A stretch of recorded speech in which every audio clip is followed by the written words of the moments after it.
Падтрымайце нас, гэта пакуль адзінае, што вы можаце зрабіць.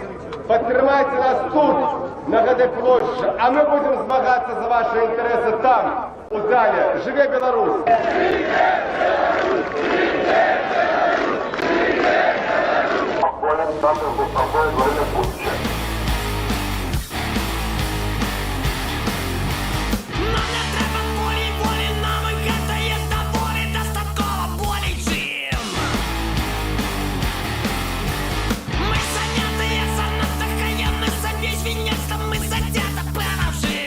Сегодня мы провожаем последний путь в славу КПСС.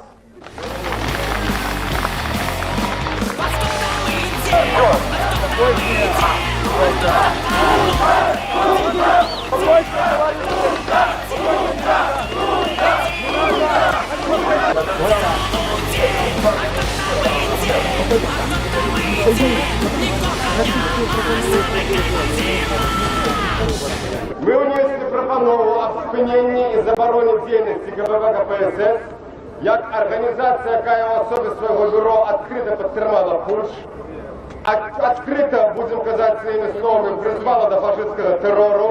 Цяпер пайдзіце, пазваніце сваіх знаёмых, абзваніце, збярыце тут людзей. Бо толькі калі вы тут на гэтай плошчы, толькі тады гэтая хеўра можа да чагосьці дайсці.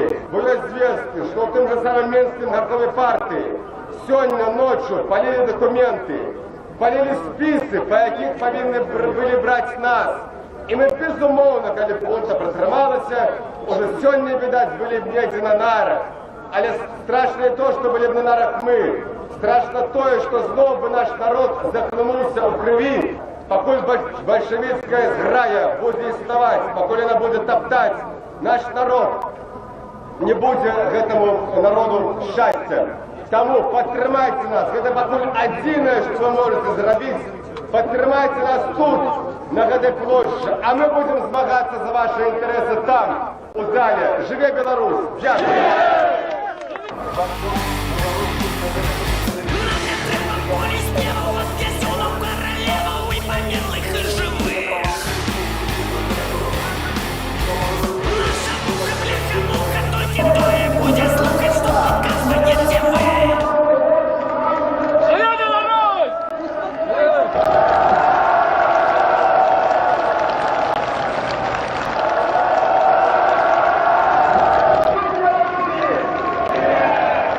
Выбирал жаўнер трэцюю сцежачку, гэй, гэй, гэй, гэй, трэця намаецца по одной пайсці за няволіша, гэй, гэй, гэй, гэй, за няволіша, ровну вежачку. Я думаю, что эта песня могла быть такой шаговой маршевой песней белорусской национальной гвардии. Живя Беларусь!